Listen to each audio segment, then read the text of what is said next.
Mistakes are very valuable, but only if we learn from those mistakes, and that's what we're going to do in this video. I'm James from Athletes Ability, and I teach men how to lose body fat and build muscle. Today I'm going to start off very simple, but make sure you stay for all 5 points if you want to learn how to lose the most body fat and mitigate some of the mistakes that most of you are probably making. So the first thing that we need to do is, if you want to lose body fat, whether it's belly fat, fat from your chest, arms, wherever that body fat is, you need to eat in a calorie deficit. This just means you're eating less calories every day so that we can burn body fat. The only reason you have extra body fat stored is because throughout a period in your life you've eaten too many calories for too long, and those calories have not been used for energy, so your body will store those calories as body fat, which body fat is basically just stored energy to use at a later time. A lot of the times the way people make this mistake is they might start eating healthier and exercising and think that that's how they lose weight. And yes, exercise can help you lose body fat, and eating healthy can help you lose body fat, but really the key is the calorie deficit. You can eat as healthy as you want. If you eat too much healthy food, you'll still gain weight or won't lose weight. If you exercise a lot, you can exercise for 2-3 hours a day, but if you're eating too many calories, then you won't lose body fat. A good calculation to work out how to eat in a calorie deficit is to take your body weight in pounds, multiplied by anywhere between 10 and 12.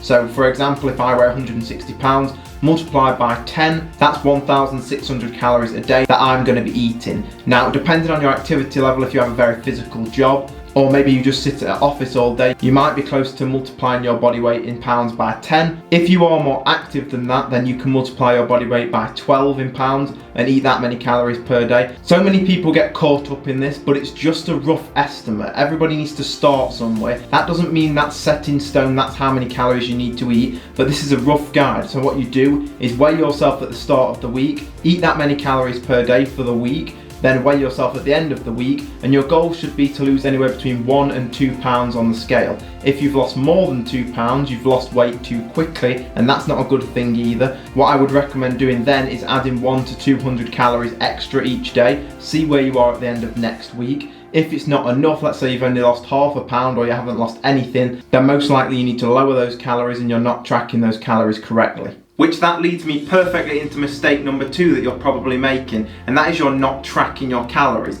Now, a lot of people get, once again, caught up in this and they think, you know, I'm going to create an eating disorder. I've heard that from so many people. I'm going to create an eating disorder if I'm tracking calories. But just hear me out a second.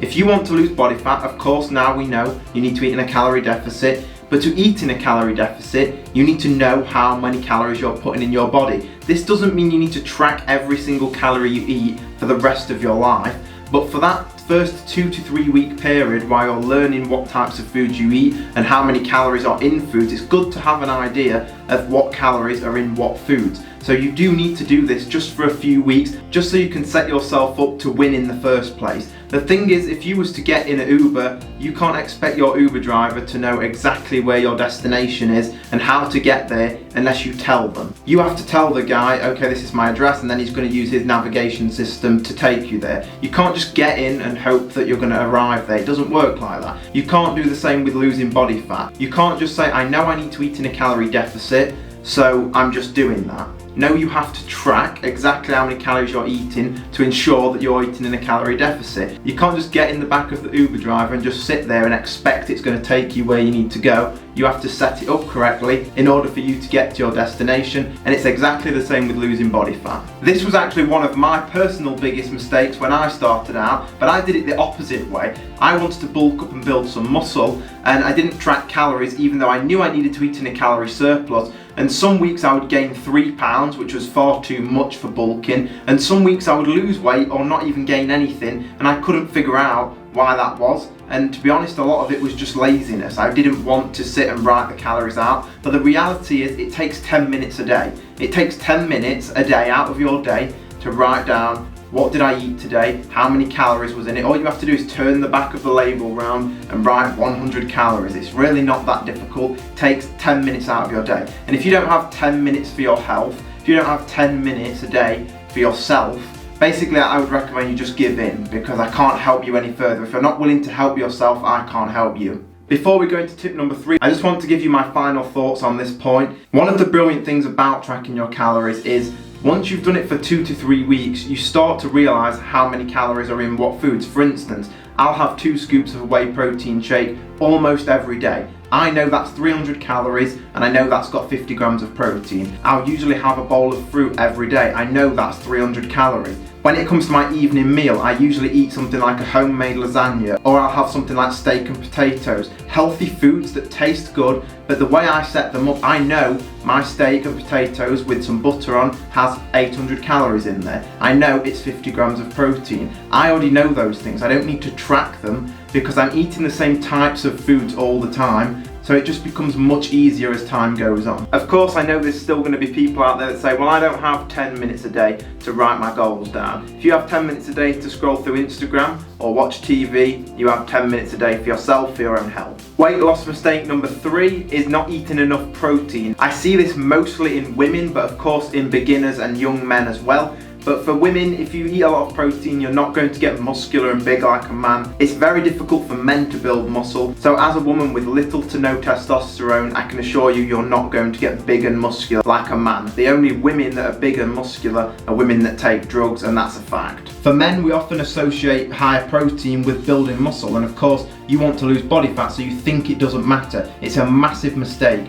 And the reason you want a higher protein diet for losing body fat is for 2 main reasons. The first one, and in my opinion the most important reason, is eating more protein is going to keep you full. If you eat a bowl of cereals or carbohydrates or any carbohydrates, that's not going to keep you full. An hour later, you're going to spike insulin, you're going to be hungry again. If you eat a chicken breast or a steak, I can assure you for the next few hours you will be full. That's because protein is more satiating, it regulates your hunger hormones, and when you're eating less calories, a higher protein diet is going to help you. The second reason why you need to eat a higher protein diet is because you want to preserve muscle mass when you're cutting, when you're losing body fat, and this is for men and women. The reason is because if you lose 40 pounds or you lose 100 pounds or you lose 10 pounds, however much weight you have to lose, your muscles will be more visible when you strip down that body fat. If you haven't worked on your muscles by training in the gym, or if you haven't eaten a high enough protein diet, if you've been eating in a calorie deficit for a prolonged period of time, you may experience some muscle breakdown. Now, it's not as common as many people tell you it is, that if you don't eat enough protein, all your muscle's going to go away.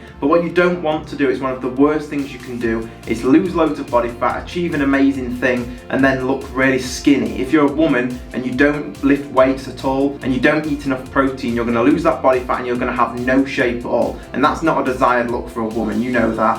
For the guys, the same thing. If you lose loads of body fat, well done, but you're just going to end up looking really skinny, and that's not attractive either. So a combination of weight training and making sure your protein is high is very important when you lose that body fat. If you're wondering how much protein you should be eating each day, if you're a day 1 beginner, just aim for around 100 grams a day. When you're tracking your calories, just keep an eye on your protein as well. Aim for around 100 grams a day. That's just a total beginner's guide. Make sure you get 100 grams a day, you'll be okay. If you're looking to be a little more accurate and you're ready to take it to that next level, take your body weight in pounds multiplied by 1, or if you want to go a little lower, you can multiply your body weight in pounds by 0.8. So for example, once again, if I'm 160 pounds, multiplied by 1, that's 160 grams of protein each day. Of course, you could go a little lower than that, but really that's the most optimal amount of protein for everybody. The 4th biggest weight loss mistake that you're probably making, and stick with me because my next point follows on to this one as well, is that you don't have a big enough reason why you want to lose body fat.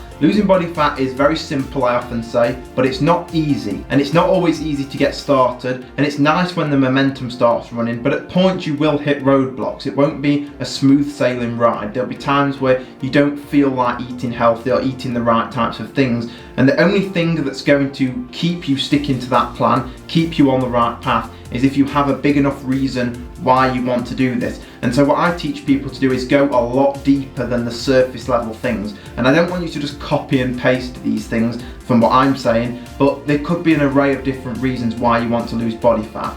Maybe you want to be more attractive. Maybe you want to have more confidence. Maybe you're in school and people are bullying you and calling you fat, and you want to lose weight because it's really painful to be called those names every day. Maybe you want kids and you want to set a good example as a man to be a good dad, and you want to be healthy to be a good dad. Maybe you already have young kids and you want to make a change. Maybe you're sick of dating girls that aren't that attractive because you're not that attractive. Or maybe you're a woman and you're sick of settling for guys that aren't that attractive, but you know that's really all you can get because you're not that attractive. What I'm saying is there's so many different reasons why somebody wants to lose body fat, and let me tell you, your reasons will change over time. Your reasons on day one won't be the same reasons 2 years from now, but it's very important to write those reasons down and stick them on your wall, not on your phone. And I know I'm not stupid, I know most of you won't do this, but the 5% of people who actually do this are going to see the best results. That's just a fact.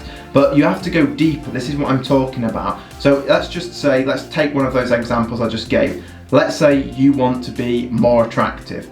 Okay, so ask yourself why. You keep going one level deeper. So why do you want to be more attractive? Okay, well, I've had 5 girlfriends in my life and they've all been 6 out of 10 average looking girls. But I want an 8 out of 10 looking girl. That's what I think I deserve. Okay, so why do you want that girl?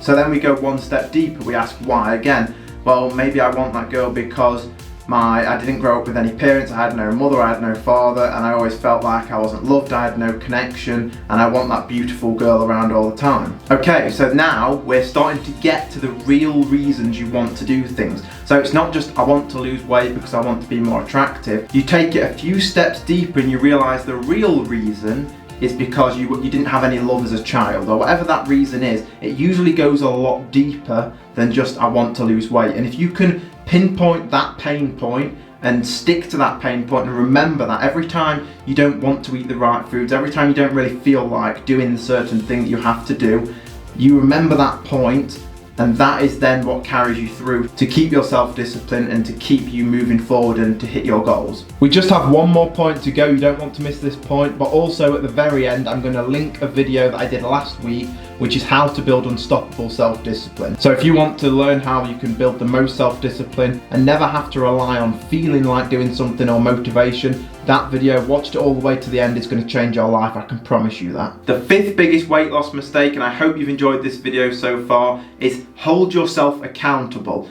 If you want to lose 40 pounds, that is your goal, you have to be the type of person that loses 40 pounds. You have to do the things that somebody that loses 40 pounds does. What does that type of person do? Well, maybe they track their calories, maybe they eat in a calorie deficit, maybe they cook all of their meals for the week on a Sunday, it takes 2 or 3 hours, so that they can freeze everything and they have meals throughout the rest of the week. That type of person gets to bed early and makes sure they get a really good night's sleep. That person drinks enough water. That person does all of these different things, and you need to start becoming that person if that's in line with your goals. A brilliant way to hold yourself accountable is think about the thing you love to do the most. Maybe you love to play golf. Maybe you love to watch the new season of Dexter before bed every night. 1 hour, you watch 1 episode.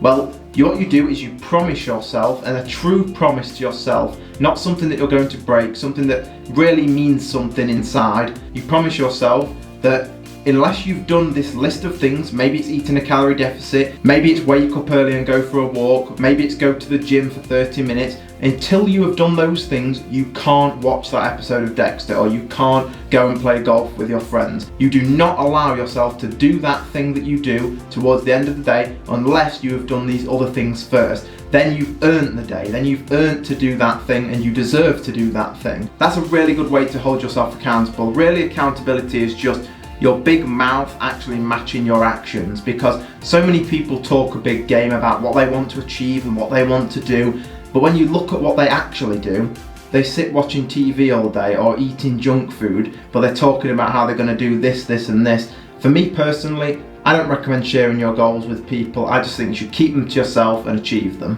That's my personal view. If you want to share it with other people, you can. But whatever you do, make sure your actions match your big mouth. Because if you're going to start talking and talking, you better be actually putting in the work and doing the work when other people aren't seeing what you're doing behind the scenes. Now that rant's over. If you want to hear another rant, you can watch last week's video, which is about how to build self-discipline. This is really how to never quit on your goals. It's one of the most important videos you will ever watch in your life, I promise you that. Once again, it's only a 10-minute video. Go over, click that video and watch all the way to the end. I promise you it's going to help you out.